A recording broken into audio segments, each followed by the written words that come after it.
Ladies and gentlemen, we've talked firstly about innovations and the role that finance play in innovating the technology that emerging markets need. We had a really interesting conversation about public-private partnerships, and now we're going to talk about some of the incredible projects which are happening on the ground, these sometimes vast, sometimes pretty small infrastructure projects, and how they're becoming sustainable to help emerging markets transition to net zero by 2060. And it gives me great pleasure to welcome our fantastic panelists now.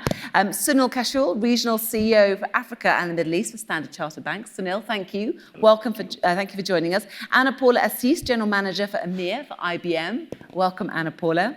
And Maha AlQattan, Group Chief People and Sustainability Officer for DP World. Pleasure to have you with us. Thank you so much. I hope you're having a good Davos so far. I think you've just arrived, is that right? No, I came in yesterday. Okay, fine, good. So you don't feel too exhausted. Brilliant, okay. Well, Sunil, let's start with you. When we talk about sustainable infrastructure, tell me what comes to mind and how vital a role it will play in emerging markets having that just transition. So there are various aspects to it. If you look at infrastructure per se, emerging markets have a huge requirement for infrastructure. And it would be doing a disservice to them if we really don't help them transition to infrastructure which is sustainable, which follows sustainable principles. And there are various implications to it. If you start putting infrastructure which is not sustainable, which would mean that very soon or in the coming years, it'll become a stranded asset. It's capital that is wasted. So we see our role in various facets. We see our role in actually ensuring that capital comes into the right infrastructure projects. There's a right framework set up for it. And you monitor it on a regular basis to make it, first of all, so that you avoid any sort of greenwashing or social washing, whichever way you look at it. So it's very important that financial institutions play a role here to ensure that you have capital coming in from the developed world to the emerging markets, because the demand and the deficit is so massive, so massive. I'm sure. Yeah, and we are playing a part. We are playing a part across Africa, Middle East, and Asia, and I think we're just at the beginning of it. The runway ahead is huge. Yeah, I'm sure it is. Paula, let's bring you in, because I know that you speak, of course, very regularly to senior managers or CEOs right across Middle East and Africa. So what are their thoughts when you talk to them about sustainability? I'm sure they're very aware of it, but where are they in terms of progress with their sustainability strategies? Well, I would say they are more aware than ever and more focused than ever. In a recent study that we did with CEOs around the world that also covered Middle East and Africa, 52% of the CEOs in the region see sustainability really as a top priority, and that's 22 points from our last study, which was 2 years ago. Huge leap then. Huge in just 2 years, and they've had the pandemic to be dealing with this. Absolutely, but I think the pandemic just brought this aspect front and center. 58% still see ROI and 49% regulation changes, regulatory aspects as challenges to drive sustainability in their supply chains. 63% are already implementing, so a lot of initiatives underway, but lack of insights on data continues to be a tremendous area for them to focus on. So technology, how technology can really contribute to improve sustainability is an area that they're really looking for to understand how technology can support them in those initiatives. So I would say that at this moment, a lot of awareness, a lot of focus, better understanding of how technology can support them, and getting insights from the data is where the focus is going to be going forward. Yeah, okay. Maha, let's bring you in now, because DP World, an enormous logistic company, and you have huge amounts of every kind of infrastructure possible, haven't you, around the world? You've got ports, terminals, marine services, very complex supply chains. So where are you in terms of transitioning your infrastructure to one that can cope with the climate better and also have a better carbon footprint? So there are two elements to this transition of ours to a more sustainable infrastructure. We are, the first one is looking at the impact that the climate change has on our business as DP World, with a network of 97,000 employees across 6 continents, and all the businesses that you mentioned, from port and terminals, logistics, and marine services. And are you seeing a big impact? I mean, do you see you put the news on and we hear about weather here, there, and everywhere. I mean, are you seeing that? Of course, the weather, the extreme weather fluctuations, temperature fluctuations, sea level rises, these will have impact on our business. So we first look at the impact of the climate change on our business, and we put a resilience plan for that to make. As you see, investors are actually asking us to put in financial terms, these business risks of climate change to incorporate it in our finances, right? So it's really important first to understand the impact of climate change on your business and put a resilience plan. The second element is to actually look at our impact as a company on the climate change. So the strategy of DP World is to enable smarter trade for a better future, and our sustainability strategy of our world, our future, ensures and makes sure that we do and run our operations in a more sustainable way. So we have a decarbonization strategy of net zero by 2040. We are well on track with this strategy in our ports and terminal businesses. We are reducing emissions by 3% on an annual basis through equipment electrification, looking at alternative low carbon fuels. But when it comes to our marine services business, it accounts for 70% of our carbon emissions. Yeah, absolutely. So over there, we do require medium to long-term strategy enabled by technologies. Yeah. For many people, that just started. So Sunil, let's bring you back in here. I mean, tell us what the role of finance is then in sustainable infrastructure, and what are the key characteristics and when it works well, if you have any examples. Yeah, sure. So if you look at, so we did a survey. We went out to what we call the $50 trillion report. We went out to fund managers and investors who manage about $50 trillion. And they say that their investment in the emerging markets varies from 2 to 5% in terms of the allocations for sustainable finance. Which is tiny. And then on the other hand, you look at the recipients of capital and you ask them, what's constraining you from migrating from, say, a traditional financing product to a sustainable way of financing, which sometimes can be costlier. It can be costlier. And they say it's lack of finance. We don't have, the lack of finance is 65 to 75% of the respondents say lack of finance is the biggest constraining factor. So we see our role to actually play a go-between and be the bridge to really bring in capital where it is there, looking for deployment, but giving them the right opportunities where they feel that their capital is being put into the right projects, it is in a bankable commercial way, and it is safe in terms of credit quality. And that requires a framework. It requires mechanisms to monitor. It requires taxonomy so that they can understand that, what the metrics are, what the definitions are. And I think that's a massive, massive opportunity for us. That's a massive opportunity which we're implementing. I'll give you a classic case. Please. A Middle East company was wanting to put up a coal-fired plant in Egypt. And they had all the financing set up. They had the, export credit agency financing, etc., set up. We firmly believe that this asset probably would not have a life more than, say, 20 years. Given where the world is moving. And we finally convinced this group to move towards solar power, equal amount of power generation, set up a structure where we brought in blended finance. So sometimes you need to bring in a mix of finance, which is not only private, but public, philanthropic, and multilateral and concessional finance, which made their costs cheaper. So there is a big duty that the finance world has to ensure, if you want to make sustainable finance mainstream, that is compelling and competitive. Otherwise, it's very difficult in a market, particularly emerging markets, where they need power to say, you go for green power, but it's going to be more expensive. Of course. It becomes very difficult. Yeah. So that's the challenge.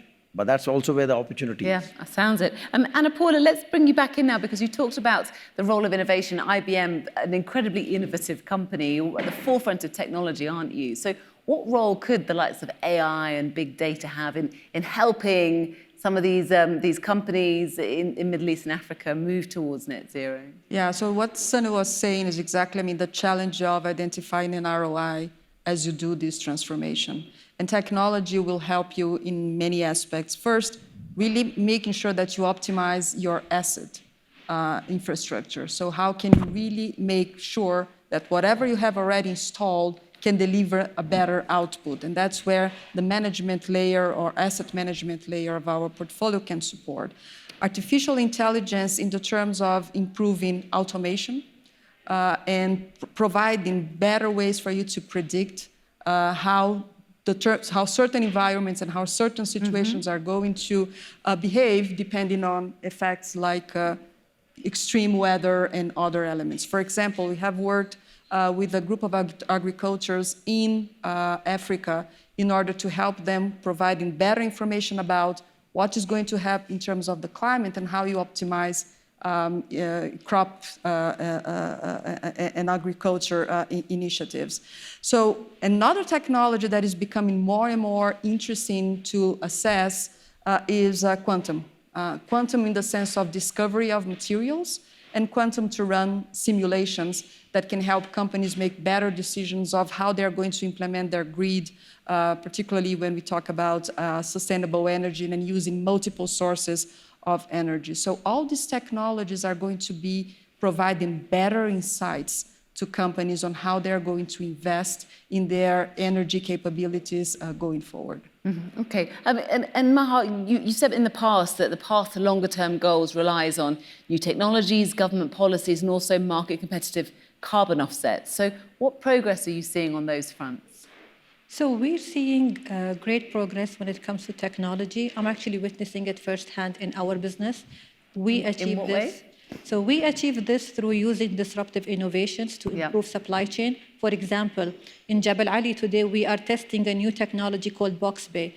Box Bay is 100% powered by solar panels. That's one. Number two, it has the ability to stack containers up to 11 stories, which reduces 70%, reduces land use by 70%. So you reduce cost and it's more productive for the business. We've also helped level the playing field for a lot of the farmers in Africa. An example is a logistics platform that we built in Kigali, through which the avocado farmers in Kigali today have access to dinner tables, say in Dubai and rest of the world. That's fantastic. I know you've got a great example as well, haven't you, with some poultry farmers in South Africa? I don't know if you remember that. Yes, exactly. So poultry is really an area that you have challenges in how you really, make sure that you have a very sustainable process and provide quality and track quality. And we use a lot of, artificial intelligence to help companies in this process. So, Sunil, you talked about the potential very, very well. How can we improve then emerging markets' access to sustainable finance for infrastructure resilience? What would you like to see happen? I think, first of all, if I just start putting some numbers, if we start allocating a mere 2.7 or 3% of developed world GDP, I'm talking about financing, not the GDP moving, but financing equivalent to just 2.7 to 3%, that's going to jumpstart, in terms of allocation, just the allocation, that's going to jumpstart emerging market economies by 4.5%, an incremental growth. So first role that's an enormous number as well. That's an enormous number. 4.5% is 4.5% upside. Yeah. So most important is to really get capital flowing into the emerging markets. We have taken a time period about 2060 from now on to put these numbers. The requirement is about $95 trillion. Now, the world will move towards green. There are a couple of pathways to it. Either you say to the emerging markets, you self-finance it. And how are they going to self-finance it? They'll self-finance it through higher taxation or local borrowings by crowding out the private sector. Now, that's going to bring down consumption by 3.5% to 5%. That's going to be very, very punitive. So the choices we have is, do we make them self-finance, or do we put the excess savings that are sitting in mature economies into work in emerging markets and really get the upside? I think that's very important. On the emerging market side, you need to have so a big role for us is advocacy, to really bring home the point that you need to move towards sustainable finance because it is better in the longer term. It's a difficult explanation. It's a difficult, rationale to push through, but that's very, very important, and people are getting it now. And then really ensuring that there is no washing taking place, because the first scandal that takes place, you're going to have capital getting pulled back. And that's the role we play. That's the role we play by putting the framework, the structure, the monitoring, giving assurance to the capital providers, because the markets are massive. The markets are massive. And for us, really success in sustainable finance is when the whole ecosystem develops around the framework, around government policies, regulations, not just doing a couple of transactions. I think that's very transactional. And that's what we are pushing towards. The good news is, in Africa, Middle East, sovereigns are getting it.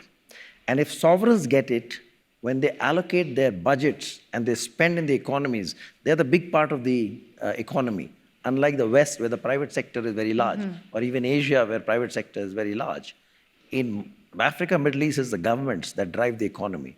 So if you get them on board this sustainable path, which they are now, I think it's a job That's very positive. Done. That's a very positive sign. And Paula and Maha as well, we've not talked about people, have we? Which clearly is the most important thing in all of this. It's important having a lovely port if you've got no one to run it. How is there really? But so talk about your efforts, Paula, in terms of upskilling the population, or upskilling vast communities, particularly in the emerging markets. Yeah, so I think there is a great opportunity for us to use, particularly in the sub-Saharan Africa, where in 10 years we're going to go from 370 million adults to 600 million. So imagine the potential you have there of workforce working in those technologies that are becoming absolutely essential to drive sustainability. So at IBM we have a number of initiatives. One of them is called the Skills Academy that we actually initiated in Africa, bringing a platform that can teach basic skills around technology with partnerships with local schools in order to enable those populations and those students in having access to knowledge about technologies such as artificial intelligence, cybersecurity, cloud management, data and analytics. We have a program called Pathways to Technology, where we normally do with partners, where we sponsor schools and we provide mentoring programs to accelerate the learning around the technology. So lots of initiatives and programs in order to accelerate the access to skills in those technologies so that we can tap into this base of talent. Yeah, it's fascinating. And you must get a lot of reward from that. Do you enjoy that on a personal level? Right? Absolutely, absolutely. And Maha, it's same for you, because you are Chief People Officer. So this plays right to you and to what you're very passionate about. Absolutely. So education is one of the three legacy pillars of DP World Sustainability Strategy. We have I was actually talking to Sunil this morning that sustainability is not only about net zero and climate change, right? Sustainability is beyond that. Yeah. If we want to have a more innovative, equitable future, we really need to educate the generations of today and tomorrow. We've recently at DP World partnered with UNICEF to educate 33,000 people, young people in Bosnia and Ethiopia on digital skills to prepare them for the job market. And if I look internally in DP World, this year in March, we launched Women on Board program. We took the high potential senior female leaders in DP World, put them on this 8 weeks board development program. So once they finish the program, we'll deploy them on our subsidiary boards across our portfolio. That will also help increase diversity representation at board level within DP World. And you two are both role models as well. Do you feel that? We try to be, right? Yeah. No, well, females at senior leaderships, particularly in emerging markets, is very important, isn't it? Yeah, I think we have a huge responsibility to bring others and provide the space and the opportunity for others to develop as well. Absolutely. Well, that just about brings us to the close. Thank you so much for joining me. I really appreciate it. It's so nice to have a chat. Sunil, Kaushal, Paula, Assis, and Maha, AlQattan, thank you so much. Thank you, Emma. For joining us, and thank you for bearing with the heat as well. Thank you. Thank you very much. Thank you very much. Thank you so much. Great, lovely.